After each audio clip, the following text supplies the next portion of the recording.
As the sun rises and its morning light awakens the slumbering city, more than 11,000 people head to work.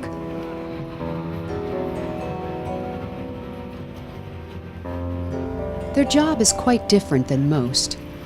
They are scavengers.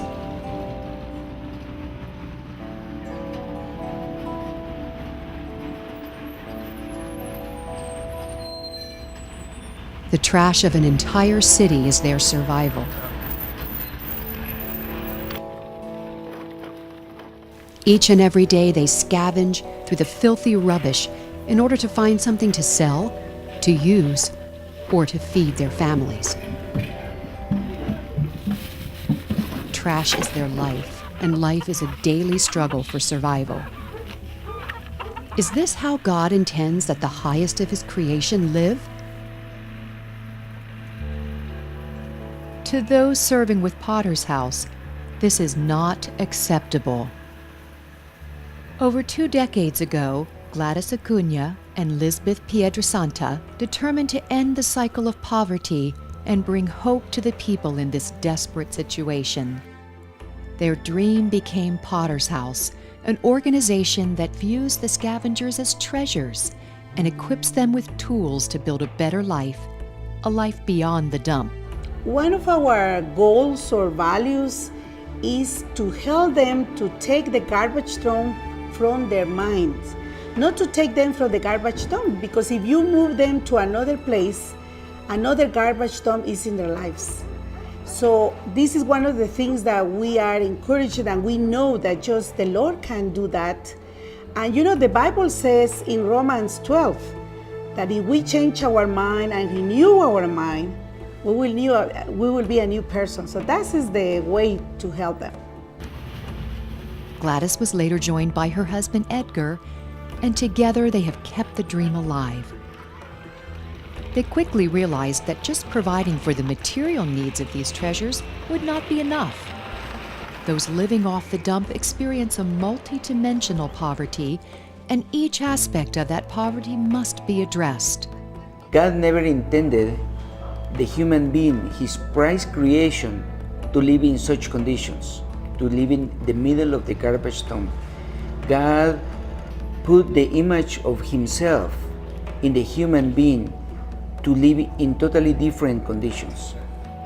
From its inception, the members of Potter's House have lived among these beautiful people, loving them and seeing full potential in them. Time revealed, however, that their poverty extended beyond a lack of education and economic resources. Multiple forms of poverty have formed a web that traps these people in a lifestyle they desperately want to escape.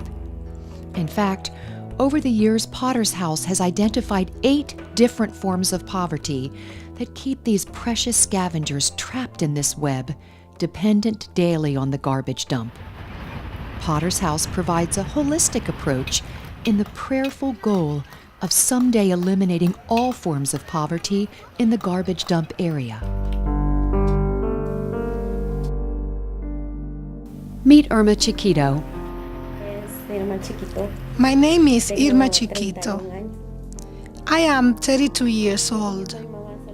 I am a single mother of 4 girls. She is one of the more than 11,000 people who depend on the garbage dump just to survive. Each afternoon, she descends into the dump to compete with thousands of others desperate to find anything to maintain their meager existence. Her life has never been easy, but with the help of generous people, she is overcoming the many forms of poverty that confront her every day. Like many of the scavengers in the garbage dump, Irma found it difficult to believe that a God of love would allow such a life of hardship for her. Her daily fight for survival leaves her no time to focus attention on the matters of her soul and spirit. Scavengers like Irma live in spiritual poverty, lacking a relationship with God. My life has been very hard since I was very young. It wasn't easy at all because I lived in a family where my father was an alcoholic. And he died when I was about 18. And from then on, my life was not the same anymore. I had to work and I was drawn to a very dark way of life. I always asked God to please help me, as I felt that I had a hole in my life. And it's been very hard for me to forget all of that. I thought God didn't love me, and that He wasn't at my side. In the dump, subsistence work often replaces school. The lessons learned in the dump are, "I can't do it," or "I'm garbage." Scavengers view themselves as worthless.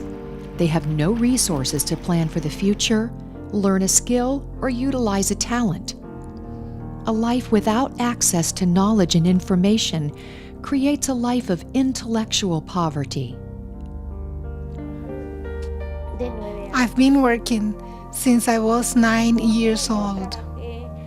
I worked in a coffee factory where I worked as a roaster. I worked with my aunt and mother. Much later, I started working in the dump to support my girls after I left my husband. I could read, but I didn't know how to write. I have worked for as long as I can remember. Life for these treasures is difficult. They live in overcrowded homes, experience physical and sexual abuse, and often have to fight for the best scraps at the dump. They carry physical and emotional scars that contribute to low self-esteem and lead to inappropriate love and affection towards others. Many scavengers find it difficult to be affectionate even with their own children and family members. They suffer from poverty of affection. My whole life has been injured by abuse. My person and character is deeply hurt. When I was a little girl, I wanted to get married and have a beautiful wedding, but I didn't have any of that. And the father of my kids really humiliated me. He always rejected me, and he would yell at me. And I would say, "Why did my father have to leave me? Why did he die?" And I had to go through all of this in my life. If my dad was alive, he would have defended me. It affected me a lot. I gave up on God and the church. In desperate need of love and a better life, I left the dump to start a family when I was 14. Chaos rules in the dump, making it difficult to learn structure, discipline, and self-control. With no guidance, it is difficult to make wise life choices. With no opportunity to break free and achieve goals, these treasures can suffer from a poverty of will. After leaving my abusive husband, I had no place to go except for the dump. I flattened an area and I got some big cardboard boxes and I built something that would shelter my children. "We are going to sleep here," I told them. One of my daughters was 1 year old. I just put her on my back and she would stay with me in the shelter. The other 2 girls lived with my mom in a room she had given me. I would stay in the shelter with my baby and go see my daughters to make sure they had eaten. Some days I feel blessed when I find fruit there in the dump. I bring the fruit home and I clean it so I can give my children a more balanced meal. I feel I am making every effort I can so my children can have a better life. I have dreams for them.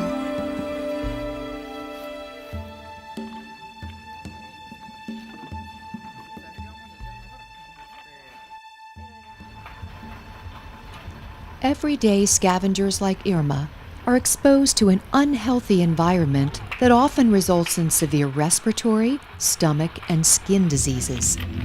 With no resources to seek medical care in times of sickness, the scavengers suffer from physical poverty. I have to work in the dump when it's raining. I will get sick and get a bad cold. I've had a fever with pain all over my body. a cough. But I still had to go back and work so my children can eat. Working in the dump is very difficult because the huge trucks, make things very dangerous. Once there was this young girl and a truck ran over her. This big machine came to push the garbage, and as she tried to get out of the way, she tripped and fell, and the truck ran over her. She's in a wheelchair now.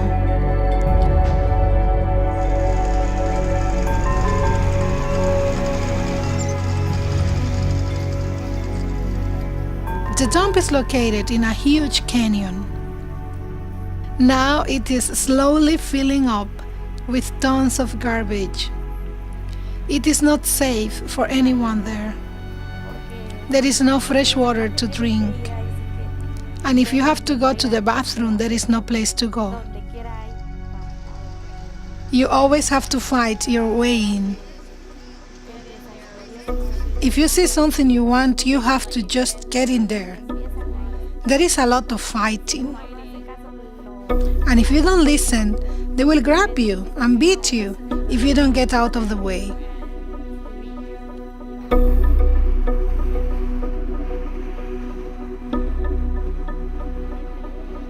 Garbage dump scavengers often feel abandoned and discarded, especially those in families with no father figure. In the constant fight for survival, they find there is no support group for their spiritual, emotional, or material needs. They live every day in poverty of a support network. When I left the father of my kids, I went to my mom. But she also didn't have that motherly love. She always just told me to work and work. I really never felt the love I should have from my mother, a love that nurtures you. Many times I feel alone with the burden of feeding and raising 4 children. Sadly, I am not the only one in this position. It is very common in the communities surrounding the dump that men surrender their lives to alcohol or other addictions and leave their families. Cooperation and involvement in community efforts would do much to improve their lives, especially the children. Survival in the garbage dump breeds an every man for himself mentality. With little or no time to do anything but fend for themselves, the scavengers experience poverty of civic involvement. I tried to get involved in a community group, but I don't want women to be involved. So often, I feel that I have to fend for myself in so many ways. Everyone is hurting and hardly has enough time to give anything to support their community. The garbage dump is a desperate place. By the time the garbage is available for the treasures to scavenge, the best garbage has already been sold to buyers, and people like Irma get the worst of the waste. On a good day, scavengers earn about $5, but their daily income averages about $2. At this rate, any hopes of growth and progress are impossible, and the treasures never get past the stark reality of just living to make it through each day. This is their most glaring form of poverty, economic poverty, or the poverty of resources. In the dump, I search for aluminum. I also search for clothes and toys, washing them and selling them in an open market. Sometimes I might also find food. And I find toys, I find clothes for my daughters. Sometimes if I find some nice pretty shoes, I can sell the shoes for 10, 15 quetzales. I go to the truck that comes from the grocery stores that have expensive food. And there is fruit and vegetables. They bring chicken and meat, and if anything looks good, I bring it home. If not, I leave it. The long walk from the dump on my way back takes 30 minutes to an hour, mainly because I'm carrying all my findings for the day. My average income for the day is around $2.50. The Potter's House has been sent by God to help me. They have been so helpful. They make me feel that there is someone that loves me. Years ago, I was dreaming that I would have a house. But I told myself, how crazy of me to even think of that. I started laughing about it because it was a dream. But then, with time, I was blessed by the Potter's House when they told me I would receive a house. My dream would become reality. Thank God He was with me, and He supported me and encouraged me.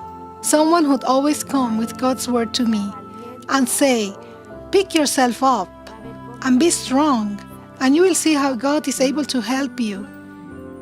And I told myself that these are hard times, but also joyous times. But right now, I feel very happy I have this home. Sometimes I wake up and I say, is this really mine? Maybe I'm back where I was, but maybe this is really my home. Potter's House has helped me feel not alone and encouraged me so I could still have confidence in God.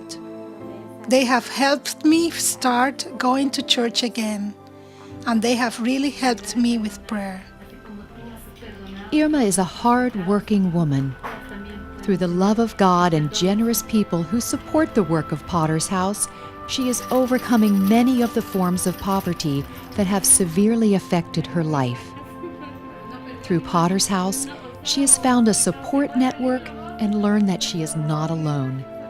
Irma is able to love her daughters as she never has before and works hard to provide them the best she has to offer. They are attending school, studying, and with educational support, they will be able to build a much better life for themselves. Potter's House is a beacon of light to those in the garbage dump community. Gladys and Edgar, together with their staff of over 50 people, work tirelessly to empower the treasures by providing support and resources to turn their lives around. When you are funding and supporting and being in partnership with Potter's House, you are giving hope to our children. We are not just giving away things, we are working together in the way that they can see that there is hope, their life can be changed. The staff daily engages the community through their life-changing programs focused on personal development, education, health, and their micro-enterprise program, which enables treasures to start and grow businesses. From providing necessities such as meals and clothing, to installing floors and stoves, building sidewalks and homes, the impact Potter's House is having cannot be measured. But Irma and the 11,000 treasures who depend on the garbage dump still need continued support to overcome poverty in all its forms. It is not acceptable that God's treasures live lives of misery. Please partner with us in equipping the scavengers in the Guatemala City garbage dump to overcome all of these 8 forms of poverty. Get involved now. Donate, volunteer, pray.